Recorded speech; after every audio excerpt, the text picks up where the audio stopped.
नमस्कार, मैं GRS news के लिए गिरीश सिकरवार। आज वन नेशन वर्ल्ड इलेक्शन की अवधारणा को कैबिनेट ने मंजूरी दे दी। केंद्र सरकार की कैबिनेट ने मंजूरी देने के बाद जो उसकी जानकारी छनकर आई है वो इस प्रकार है कि 2 फेस में इलेक्शन देश में हुआ करेंगे अगर इसको मंजूरी मिलती है, क्योंकि कैबिनेट के इस प्रस्ताव को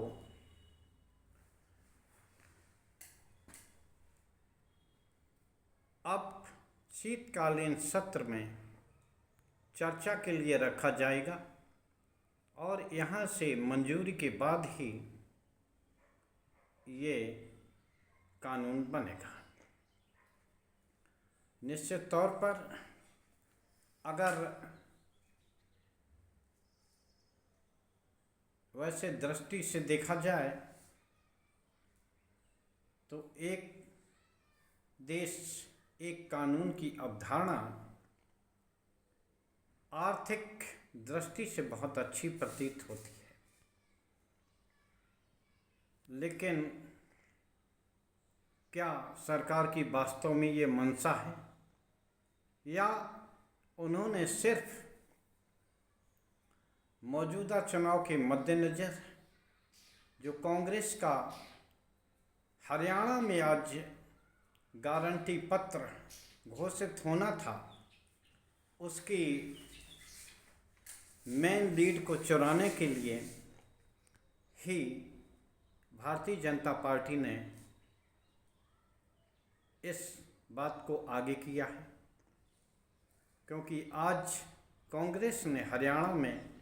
अपने 7 गारंटी कार्डों का उल्लेख किया, जिनमें कि हर महिला को 2000 रुपया पेंशन, 500 रुपये का सिलेंडर, 25 लाख तक की रोग जो चिकित्सा आप कहिए कि 25 लाख तक आयुष्मान में, जबकि 5 लाख है इसका 25 लाख, और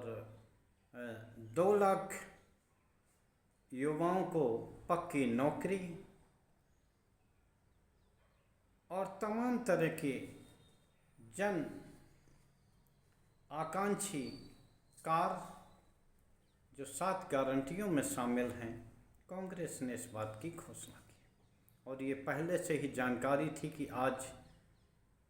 कांग्रेस अपने चुनावी घोषणा पत्र जारी करेगी। ये बताने की आवश्यकता नहीं कि हरियाणा में भले ही भारतीय जनता पार्टी दावा करते ही रहे कि वो तीसरी बार सरकार बनाने जा रहे हैं, लेकिन जो स्थिति है उससे न सिर्फ भारतीय जनता पार्टी का केंद्रीय नेतृत्व वाकिफ है, बल्कि वहाँ के एक एक कार्यकर्ता को इस बात की जानकारी है। जितना विरोध हरियाणा में भारतीय जनता पार्टी के अंदर है, उनके करीब 4000 से ज़्यादा कार्यकर्ताओं ने पार्टी को छोड़कर अन्य दलों की सदस्यता ली है और जिस प्रकार से सिरसा में उनके उम्मीदवार ने अपना नामांकन वापस लिया है,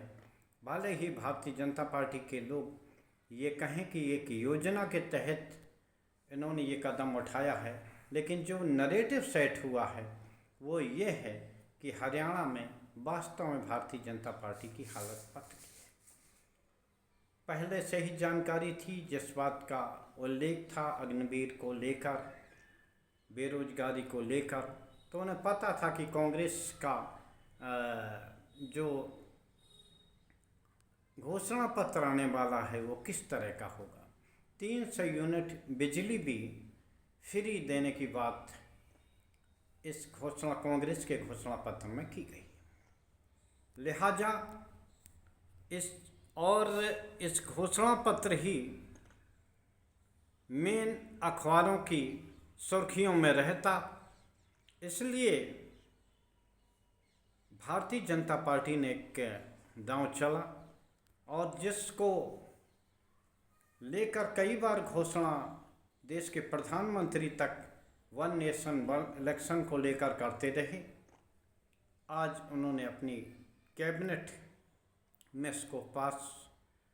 करा लिया, प्रस्ताव किया कैबिनेट ने, जिससे कि अब आप देखिएगा कि कल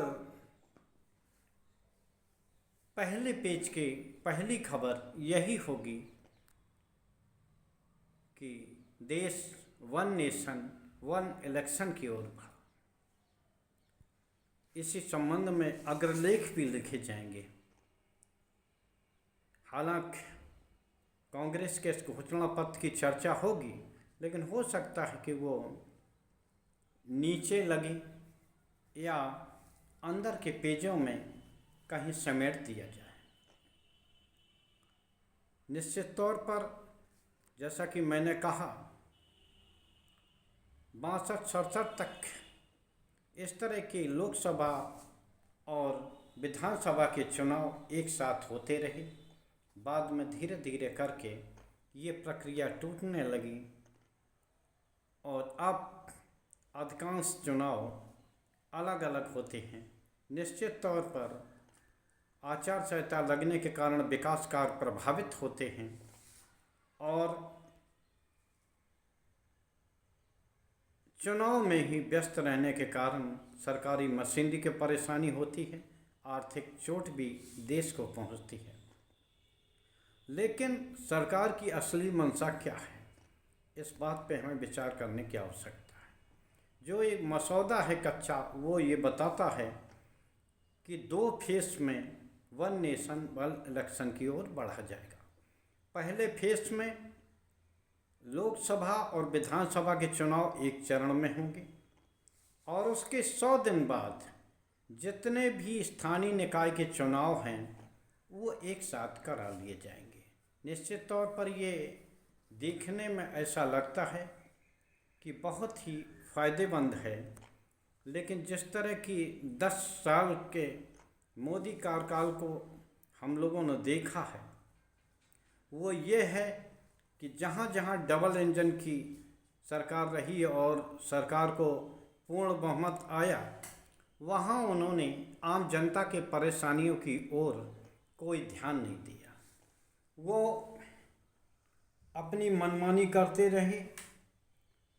और निश्चित तौर पर इस तरह के काम करते रहे, न तो उन्हें महंगाई से कोई मतलब रहा, यहाँ तक कि महंगाई की चर्चा भी सदन में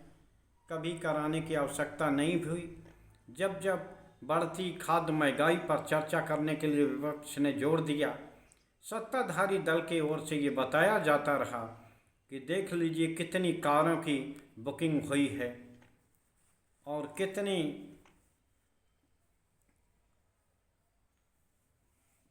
फलानी चीज़ें जो विलासिता की हैं वो आम जनता ने खरीदी हैं, और आंकड़ों के सहित ये बताया जाता रहा कि इससे शेयर बाज़ार बढ़ रहा है, यानी कि निफ्टी में उछाल आ रहा है, लेकिन आम जनता बेचारी महंगाई के बोझ से पिसती रही। यहाँ तक कि बड़ा मनोरंजक बयान देश की वित्त मंत्री ने भी दिया।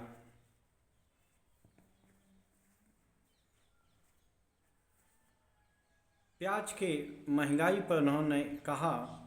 कि वो प्याज नहीं खाते, लिहाजा वित्त मंत्री भले ही प्याज न खाती हों, लेकिन देश की जनता जो है, अधिकांश जो जनता है वो तो अपने खाद्य उसमें प्याज टमाटर आदि तो खाती है। यानी कि सरकार कभी भी महंगाई के नाम पर चर्चा कराने से बचती रही। और विदेशी, यहाँ तक कि पाकिस्तान का ये उदाहरण दिया गया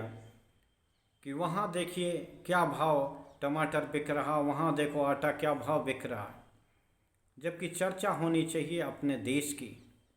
लेकिन अगल बगल के देशों को महंगाई को बता के ये दर्शाने का प्रयास किया गया कि भारत में महंगाई बहुत कम है।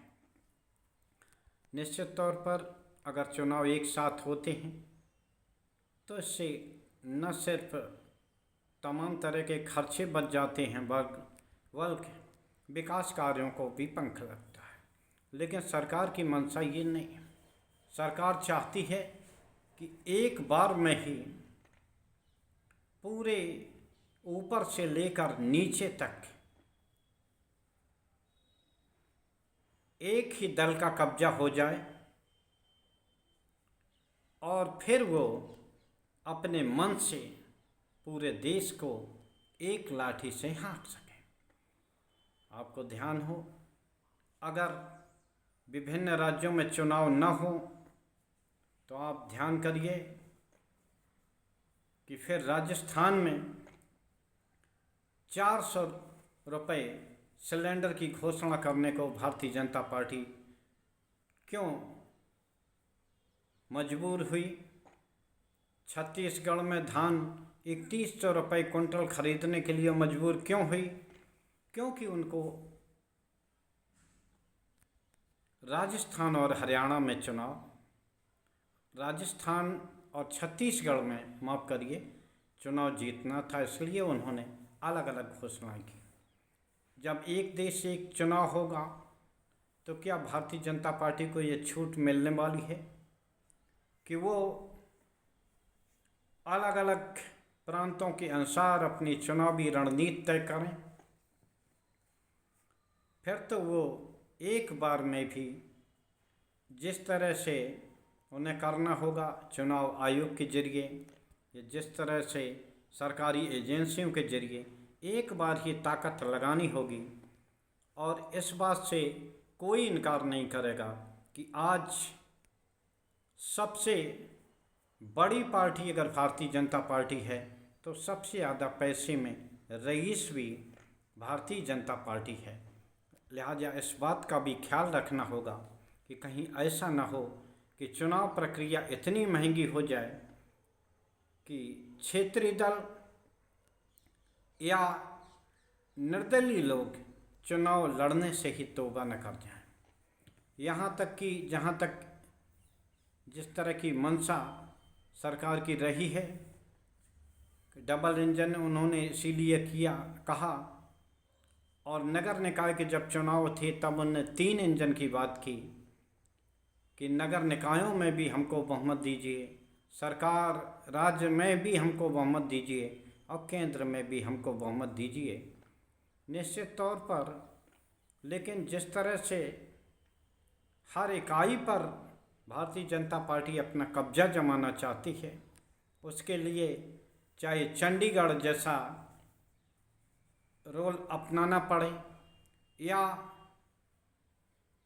मध्य प्रदेश, कर्नाटक या महाराष्ट्र जैसी घटनाएं करनी पड़े, सत्ताधारी जो विपक्ष के जीते हुए हों उनके विधायकों में तोड़ फोड़ करनी हो सरकारी एजेंसियों के जरिए या धन बल के जरिए, तो ये कुछ ऐसी चीज़ें हैं जो ये बताती हैं कि अगर एक देश एक चुनाव होगा तो निश्चित तौर पर जो कमज़ोर होंगी आर्थिक दृष्टि से, धन बल से, वो निश्चित तौर पर चुनाव लड़ने में खुद को अक्षम मानेंगे और आम जनता को भी परेशानी होगी। क्योंकि आपने देखा होगा कि जब जब चुनाव आते हैं निश्चित तौर पर सरकार कुछ जनता के लिए रियायतों की घोषणा करती है। अगर एक साथ चुनाव होंगे तो केवल एक बार एजेंडा बनाया जाएगा और उसके बाद 5 साल तक आम जनता के सामने कोई विकल्प नहीं रहेगा। अभी आम जनता के सामने एक ये विकल्प रहता है कि अगर लोकसभा में आपने अपने किए वादों को पूरा नहीं कर पाए तो राज्यों के चुनाव में वो आपको हटा सकते हैं, स्थानीय निकाय के चुनाव में आपसे बदला ले सकते हैं,